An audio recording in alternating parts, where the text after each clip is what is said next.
mec un peu rêveur là, c'est moi. Et il y a quelques mois, il a proposé à sa mère de partir voyager à travers l'Afrique pour réaliser un reportage photo et vidéo.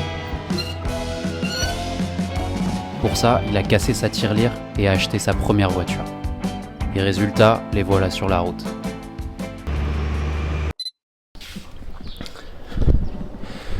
Bon, on vient de passer une nuit dans un hôtel, Tulum Hotel à Darla, qui nous a accueillis pour la nuit. Ça nous a permis de bien nous reposer et tout, parce que là, avec les kilomètres qu'on a fait et la nuit dernière dans la station-service, c'était pas le max, quoi. C'était pas ouf, donc là, ça a fait du bien. Heureusement que c'est trop cool de leur part de nous avoir accueillis. C'est le seul hôtel 5 étoiles de Darla. Donc voilà, on a profité un peu des piscines. Et malheureusement, il faisait pas si beau que ça. Donc il faisait pas si chaud. Donc on n'a pas trop pu se reposer en extérieur ou quoi. Mais voilà, ça nous a permis aussi d'avoir du wifi, de pouvoir programmer un peu la suite des étapes, la frontière avec la Mauritanie. Et voilà, donc là, on va rendre la chambre, il est quasiment midi. Et on va doucement reprendre la route. Bon, ça y est, on est parti de Darla. Là, on est dans 1h30 à peu près encore pour arriver dans le spot qu'on a repéré pour la nuit, qui est juste à côté de la frontière avec la Mauritanie. C'est vraiment pas un spot ouf, mais il n'y a rien du tout ici, c'est vraiment désertique. Et donc on n'a pas trop le choix, parce que faut arriver sur la frontière soit le matin, soit le midi, et là on arrive trop tard. Et donc voilà, on s'est bien reposé. Maintenant, première frontière un peu qu'on va passer après le Maroc. Et je crois que ça devrait pas être une des frontières les plus compliquées, ça devrait aller. Bon, au final, on a trouvé un autre campement beaucoup plus beau que ce qui était prévu. On a croisé des Suisses avec des énormes camions, c'est des Mercedes, je sais plus le nom, mais le vrai truc là, c'est la masterclass du campeur. Et ils nous ont dit qu'ils avaient un campement dans une plage pas très loin, et du coup on a suivi leurs indications, on s'est mis là, on est arrivé pile au sunset, c'était vraiment très beau. Et là du coup on s'est posé ici, il y a un peu de vent, ça flappe, je sais pas si on entend là, tu vois, on est dans la tente. Et puis voilà, demain matin on nous a dit, on a rencontré un autre Français aussi qui campe là, qui nous a dit de passer la frontière, d'aller tôt. Et donc on va se lever demain vers 7h et on va pas reprendre la route directe pour aller à la frontière de la Mauritanie. Allez, bonne nuit. Ça y est, on est arrivé à la frontière avec la Mauritanie. Et juste derrière, là il y a une grande queue de plein de voitures là. Et donc on est arrivé tôt, on est parti, on a roulé un peu de nuit pour arriver vraiment dans les premiers. Il y en a qui dorment carrément à la frontière et tout dans leur voiture pour la queue. Et voilà, on va essayer parce qu'on a pris pas mal de dirhams, faut qu'on essaye de faire du change. On va essayer de trouver une solution dans une banque ou si c'est possible. Et puis après, j'espère que le passage de frontière va bien se passer, va être rapide. Et puis voilà, première bonne frontière africaine là.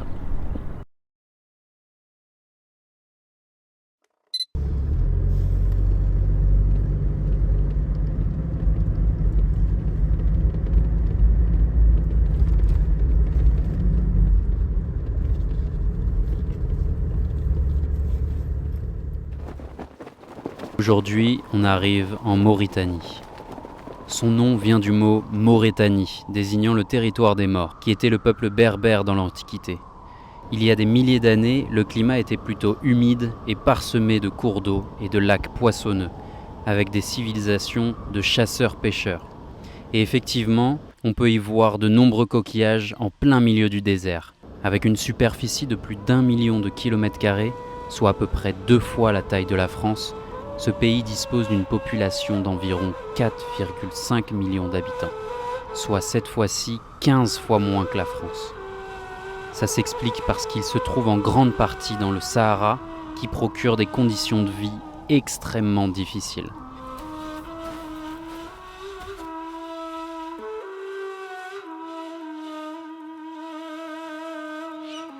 Après notre traversée du Maroc, notre route se poursuit le long de la côte de la Mauritanie d'environ 800 km. Une fois arrivé, on prend la direction du Banc d'Arguin, une réserve naturelle remplie d'oiseaux migrateurs située sur le bord de mer. Mais malheureusement, après quelques kilomètres à traverser le désert, une mer de sable nous sépare de notre destination. Trop juste en essence pour faire le tour, on décide alors de faire le camp pour dormir sur place et faire demi-tour le lendemain matin.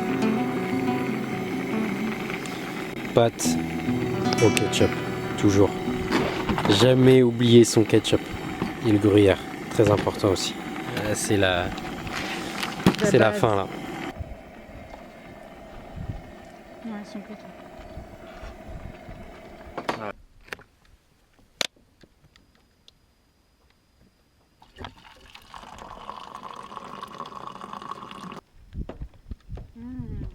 Ah, c'est bien. Ah ouais.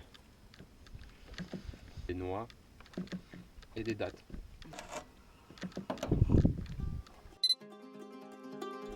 Au lendemain matin, on reprend la route alors en direction de la capitale, Nouakchott. Sur notre itinéraire, aucune station-service n'est prévue avant l'arrivée sur place. On utilise alors notre dernière réserve en croisant les doigts pour qu'on arrive jusqu'au bout.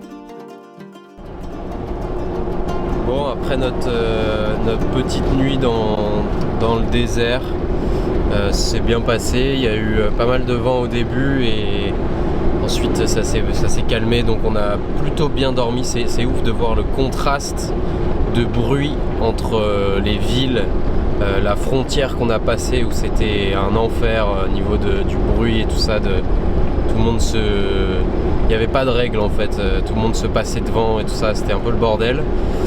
Et le désert et le calme du désert. C'était un truc de fou, il y avait zéro bruit. Et juste au matin, quelques petits oiseaux. Et si avant de se coucher quand même, petit coup de flip où on entend des chiens ou je sais pas ce que... Ça m'étonnerait que ce soit des chiens parce que c'était vraiment au milieu du désert, donc je vois pas ce qu'ils feraient ici. Mais des sortes de hurlements ou un peu comme des loups ou mais bon je pense que c'est des chiens, mais je sais pas, peut-être des renards ou j'en sais rien, je sais pas trop ce qu'il y a comme animaux en Mauritanie et du coup c'était un peu le flip pour aller pisser ou quoi pendant la nuit, mais voilà, là on a repris la route. On est à Nouakchott dans un peu plus de 2 heures. Et puis voilà, là on va essayer là-bas de refaire un peu le plein de nourriture, de prendre une carte SIM parce que là on a zéro internet. Et voilà, de se poser un peu, de travailler et de rencontrer l'artiste Amy qu'on retrouvera à Nouakchott. Hey boy! Hey boy! Oh you boy!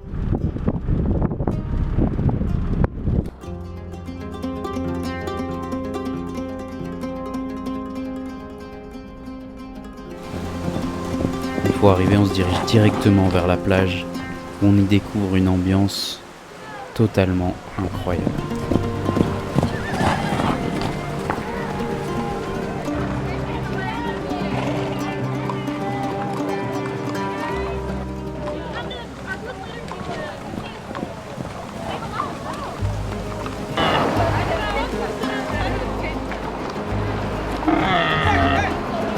Sur place, on s'installe dans un petit camping, terre gîte vacances, loin d'être neuf, mais amplement suffisant pour les prochains jours à venir. Et avant de se coucher, on profite des dernières lumières et du coucher de soleil pour faire quelques photos de l'ambiance et des habitants.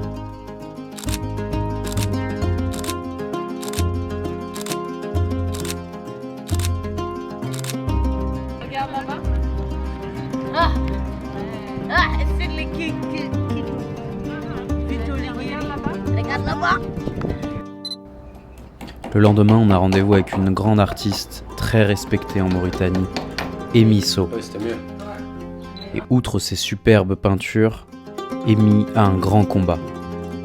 J'ai décidé de lutter contre les violences faites aux femmes et aux enfants parce que quelque part, j'ai subi les mêmes atrocités.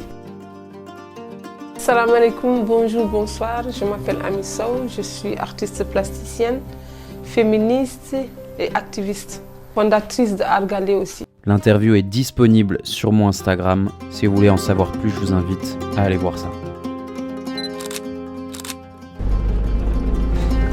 Après un premier aperçu de la Mauritanie et de sa capitale, on a demandé à Amy de nous accompagner pour mieux comprendre la question de l'accès à l'eau potable dans le pays. Elle nous explique que la majorité de la population s'approvisionne en eau à partir de puits situés un peu partout dans la capitale. Mais le problème, c'est que de plus en plus de puits ne sont pas fonctionnels à cause d'un manque d'entretien. Certaines fontaines qui ne fonctionnent plus. On n'entend plus parler de numéro 1, 2 par exemple. Ah ouais. 3, il y en a 4, 6, 10. Mais le reste, je n'entends plus. Effectivement, Nouakchott est une ville sans source d'eau propre à proximité. Cette ville a été construite en plein désert, au bord de l'Atlantique, sans rivière ni lac.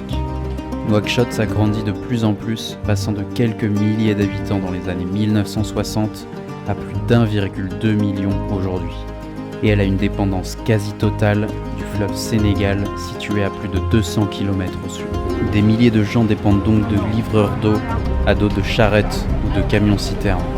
L'eau est vendue au bidon, souvent de qualité douteuse et à des prix élevés, jusqu'à 10 fois plus cher que de l'eau au robinet.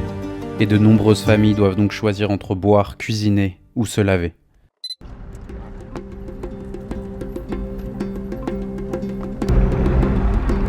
Ça dit d'aller tout droit là.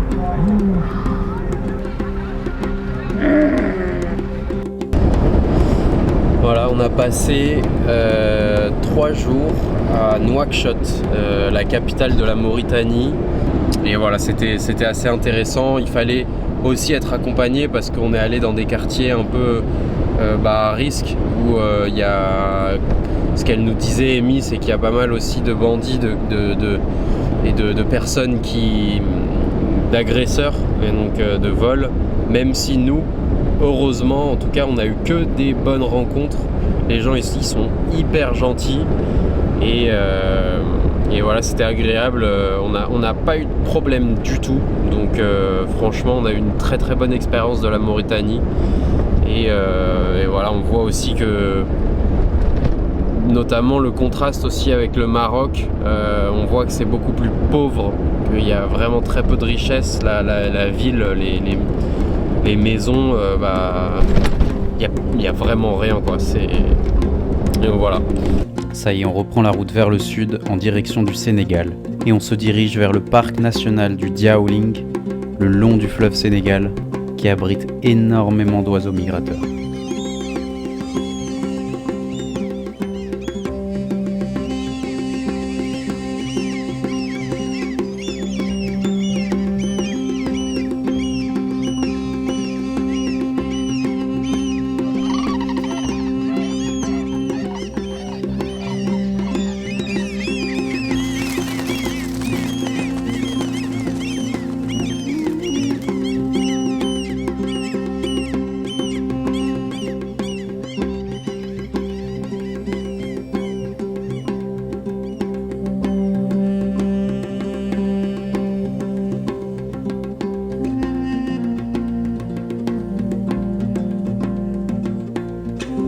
Aujourd'hui, on est aux portes du Sénégal. Je t'invite à t'abonner si tu veux voir la suite de l'aventure.